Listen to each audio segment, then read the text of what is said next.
Coming up on this edition of ARIRANG News, Korea's most wanted man found dead. Police say DNA taken from a body found last month matches that of Yoo Byung-eun, the fugitive billionaire at the center of a probe into the April ferry disaster. With the backing of Russia, the UN Security Council unanimously condemns the downing of MH17 and demands full access to the crash site in eastern Ukraine.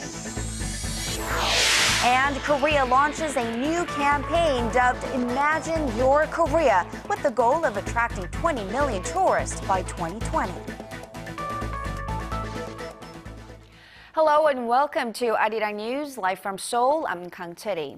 Breaking this evening, a train crash in Korea's Gangwon Province has killed at least one person and injured some 80 others.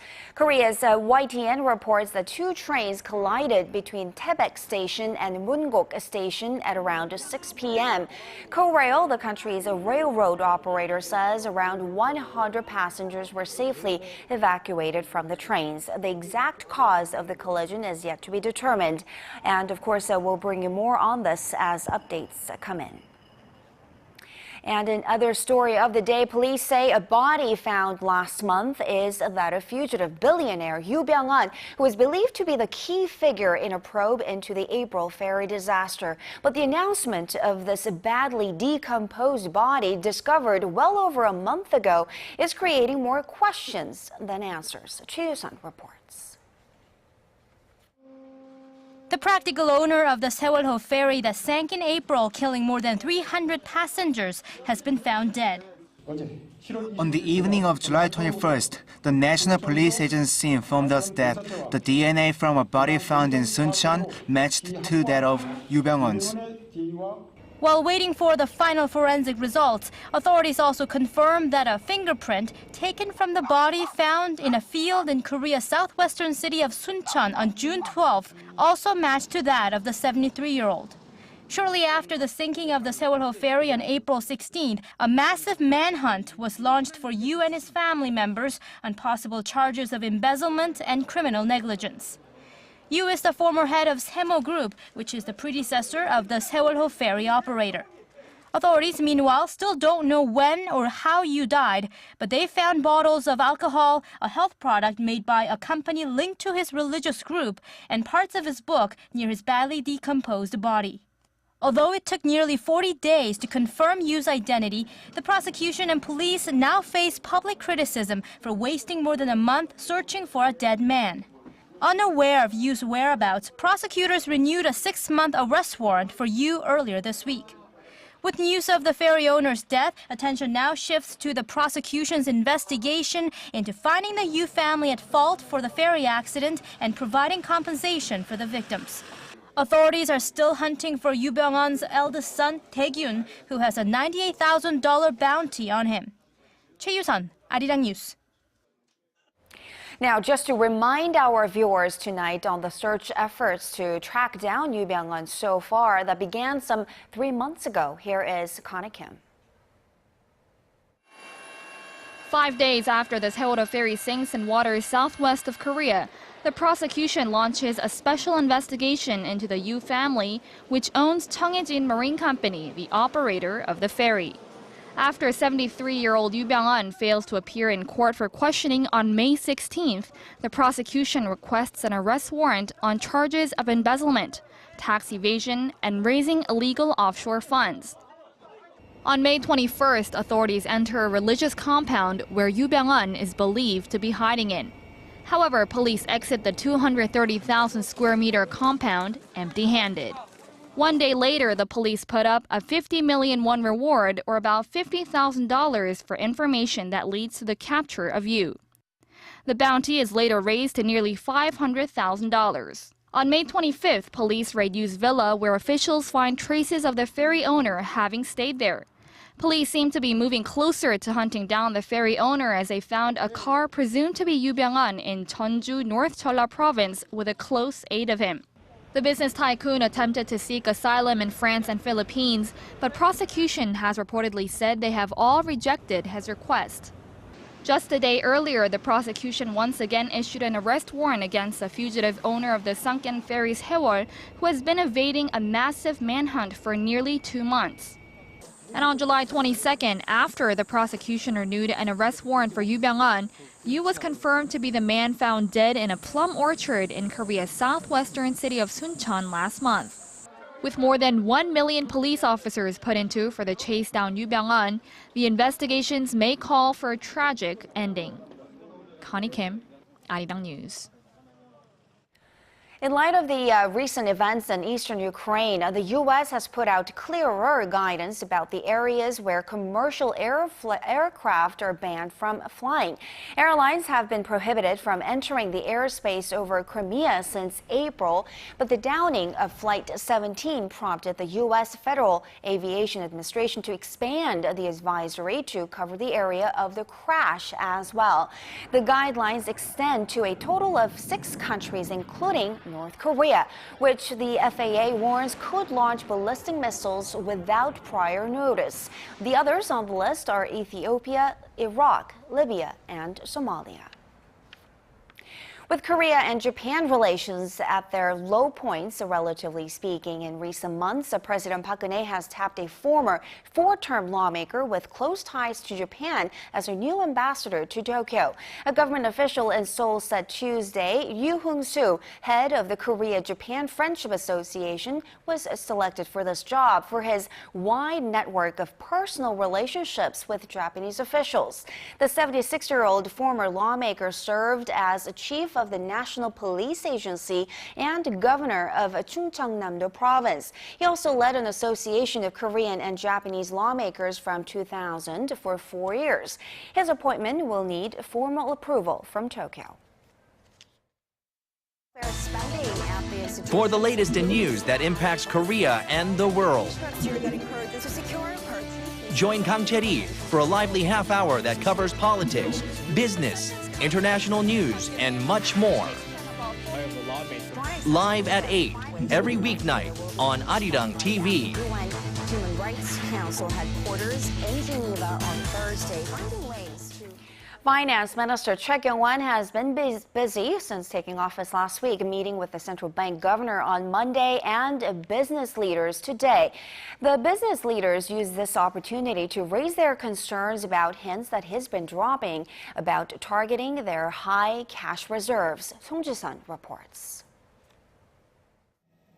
The combined cash reserves of Korea's 10 largest conglomerates have doubled in just 5 years to $515 billion. That's 40% more than the government's budget for the whole of this year. Finance Minister Choi Kyung-won believes businesses must use these huge sums of money to reinvest, increase dividend payouts, and boost salaries in order to revitalize the economy.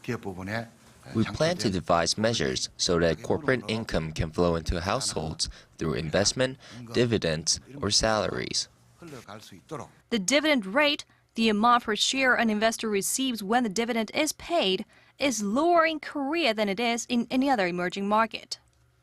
This means investors are getting lower returns as local companies stockpile their earnings. The minister has been pushing to tax companies that cling onto huge reserves. But businesses say the finance minister's plans would be akin to double taxation, stressing they plan to utilize reserves in the future. Companies think it's unfair to be taxed again after paying corporate taxes. The reserves in various assets like properties and other non-cash forms are often used for investment down the road. In their first meeting with the new finance minister on Tuesday, business leaders called for a more careful approach as there could be a number of unwanted side effects to the plans. They also called on Choi to push through reforms on deregulation. Song Ji-sun, ARIRANG News. President Park Geun-hye wants her new economic team to mobilize and revitalize the local economy. Meeting with her new cabinet, including Finance Minister Choi Kyung-won, for the very first time this Tuesday, the president called on the government to direct finances toward areas that would help people in their daily lives. She specifically pointed out job creation and an increase in household income. Later this week, the government is set to announce its economic policy direction for the latter half of this year. Korea's consolidated government budget posted a deficit of nearly 8 trillion won in the first 5 months of this year. That's about $7.8 billion. The finance ministry said the Korean government's financial health worsened in May due to a drop in tax revenue compared to the months of March and April, when corporate or value-added taxes are collected. Overall, from January to May, tax revenues fell by 2% on year. Korea's leading mobile messaging service, KAKAOTALK, is diving into the mobile banking business. As early as this fall, Kakao users will be able to send around $100 to friends or family at the push of a button. Kim Min-ji tells us more. Boasting more than 30 million subscribers in Korea, KakaoTalk is aiming to keep user numbers up by entering the banking business. It plans to expand in services to allow for money transfers as soon as this September. Users will first have to download an application called Bank Wallet Kakao. After going through a verification process, the user will be required to register their bank account details and set a password. After creating a virtual account and linking it to an actual banking account, people will be able to use these accounts with around $500 of balance and transfer up to $97 each day. The company has joined up with more than a dozen commercial banks and the Korea Financial Telecommunications and Clearings Institute to offer the service. Korea's financial regulator is currently looking into the companies to see if they meet security standards. It comes amid concerns of possible breaches, from the hacking of passwords and personal data to the theft of authentication certificates. The transactions are regulated by participating banks or financial institutions. Kakao just offers a platform and sends messages to users when a transaction is made. It does not interfere with financial data. We have also analyzed potential attacks by hackers and have blocked it in advance. This is joining the global trend set by major players such as Facebook and Amazon. Now it remains to be seen whether KakaoTalk banking will garner enough success to change the banking landscape in Korea. Kim Min-ji, ARIRANG News. Tucking your money away in a savings account is a low-risk way of building up your nest egg. But if that's your plan today in Korea, don't expect a decent yield. Korean banks have recently been lowering interest rates on savings accounts. Uri Bank, one of Korea's 4 major banks, has cut its interest rate for time deposits by 0.1 percentage point to 1.9%, while Hana Bank has done the same for some of its installment savings products to 1.8%. The cuts stem from a low key rate environment and market expectations that it might slide even further as growth slows in this country. Korean pop culture has blazed major inroads into global markets, especially in other Asian countries, most notably through music and popular TV drama series. Thanks to this boom, by the way, local cosmetics brands are also enjoying increased demand, with exports hitting record highs. Hwang Jae has the details. Chun Ji-hyun is the heroine of My Love from the Star, a Korean soap drama that garnered huge success in China. And it's not just the storyline that enthralled the Chinese, but also her rosy lips and lily-white skin. Riding on the back of a boom in Korean pop culture, including television series and music, the Korea Customs Service says the nation's cosmetics exports came in at over $150 million, reaching a record high in June. By country, exports to China took up almost half of the total amount, followed by Hong Kong, the United States, and Japan. It's no wonder that local cosmetics brands are focusing on marketing strategies using popular Korean celebrities. Industry insiders say local cosmetics are selling especially well in China, where sales are growing by 30% annually, while overall China's cosmetics industry is expanding by 10%. Outbound shipments of beauty products in the first half of this year also posted a record high at nearly $800 million. Korean cosmetics are also reaching out to more customers worldwide than it used to. The customs agency says that last year, local beauty products were exported to around 130 countries, up from 87 nations tallied in 2004. With many foreigners buying Korea's beauty products directly through duty-free shops in Korea or on their visits to the country, the agency says the market is estimated to be much bigger than what it looks like now. Hwang Ji-hye, Arirang News. And another industry that's riding on this global popularity of Korean pop and the entertainment scene is none other than the tourism sector. And to bring in even more foreign visitors to the country, Korea has come up with a brand new slogan. Park Ji-won tells us more. Imagine your Korea. This is the new brand slogan of Korean tourism. The Culture Ministry and Korea Tourism Organization launched a new slogan on Tuesday after months of public surveys and consultations with experts. The typeface of the Imagine Your Korea slogan embodies vitality and energy, while the colors within the design are ones found in traditional Korean hanbok clothing. The new promotional video for the slogan features the popular K-pop group Big Bang, who are honorary ambassadors for Korean tourism. From traditional Korean dishes and trendy shopping districts to creative cultural products like K-pop performances, the new promotional video shows off all that Korea has to offer as a travel destination.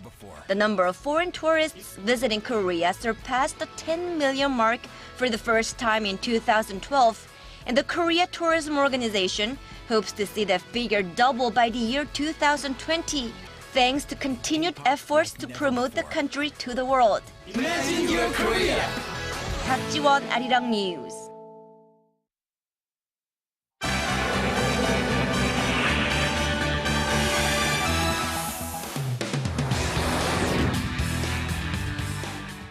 The UN Security Council has unanimously backed a resolution condemning last week's downing of a Malaysia Airlines plane in eastern Ukraine, killing all 298 people on board. And Paul is joining us. Paul, what are some of the other conditions of this resolution? Well, most of the measures are aimed at addressing the outrage expressed by world leaders over the botched handling of the MH17 crash site. This means guaranteeing unrestricted access for international investigators and calling for a ceasefire around the crash area.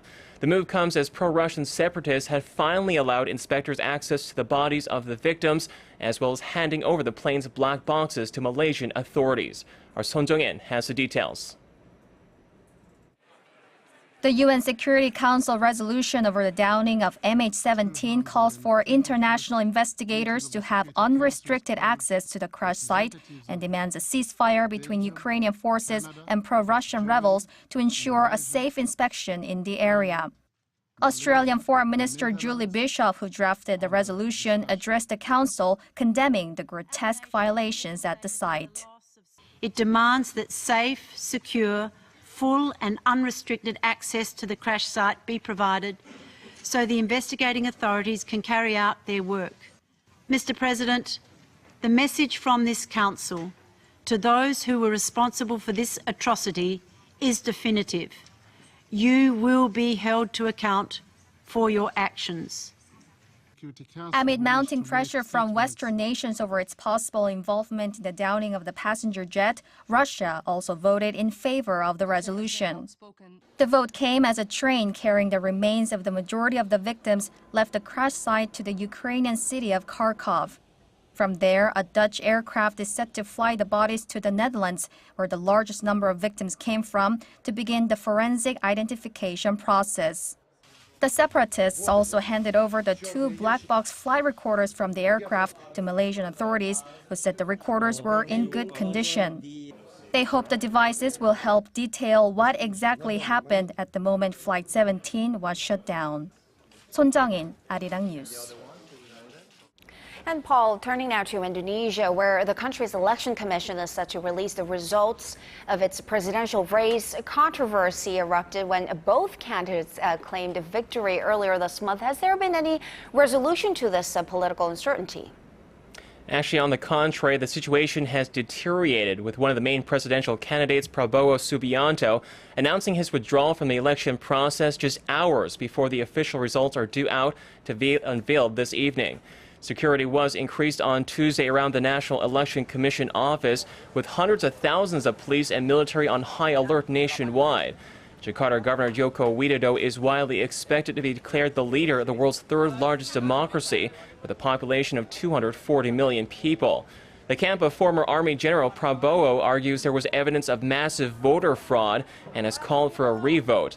The election body, also known as KPU, rejected the call, arguing it has already addressed recommendations by a state-run supervisory board. Outgoing President Susilo Bambang Yudhoyono urged the loser to accept the outcome to avoid any violence. I see. Now, Netflix, the U.S.-based streaming giant, says it's pushing ahead with expanding into the European market after its earnings report literally smashed Wall Street expectations. It looks like it has the momentum going, but can they keep it up? Well, since launching their TV and movie subscription service 15 years ago, and with the death of Blockbuster, Netflix has become a juggernaut in the online media industry. The latest release of their earnings figures showed profits doubled to $71 million in the second quarter alone. Netflix chief Reed Hastings said the firm's global subscriber base has grown past 50 million members, despite a recent price hike in their monthly fees. And they hope to rapidly build on that by gaining access to more than 180 million households in Europe by September. Netflix shares rose to $453 in aftermarket trading on the New York Stock Exchange, representing a 70% gain on year. The number of subscribers that they have in international markets could significantly outpace their number of subscribers in the U.S. market. And if that were to be the case and the profitability metrics were to be comparable to what we currently see in the U.S., then we have to kind of reassess what the ultimate business is worth. Netflix's a la carte business model and investment in original content like House of Cards and Orange is the New Black has paid off with 31 Emmy nominations as it competes against rivals Amazon and Hulu. But Netflix says it's also keeping a close eye on the net neutrality debate, given that its streaming services account for nearly 1/3 of all internet traffic in North America. Yes, I bet House of Cards certainly helped its numbers there. And finally, Forbes magazine has released its list of the highest paid actors in Hollywood. And Iron Man star Robert Downey Jr. has come out on top yet again. Give us a breakdown of this year's list. Well, as you just mentioned, Robert Downey Jr., the star of Marvel's popular superhero franchise, earned the most money this past year at an estimated $75 million, making him the highest paid actor for the second straight year. The 49-year-old blockbuster star made most of his money from Iron Man 3, which made $1.2 billion at the box office worldwide. Forbes described Downey Jr. as an indisposable asset for Disney, which owns Marvel Studios, as he's set to reprise his lead role in some of the highest-earning films, such as The Avengers. Former wrestler Dwayne "The Rock" Johnson jumped from 5th to 2nd place with earnings of $52 million, followed by Hangover star Bradley Cooper with $46 million. Australian actor Chris Hemsworth rounded up the top 5 at $37 million with his iconic role as a superhero thunder god Thor. Cherry? All right, Paul, good stuff there. Thank you very much, as always, and we'll see you back here in just about 2 hours.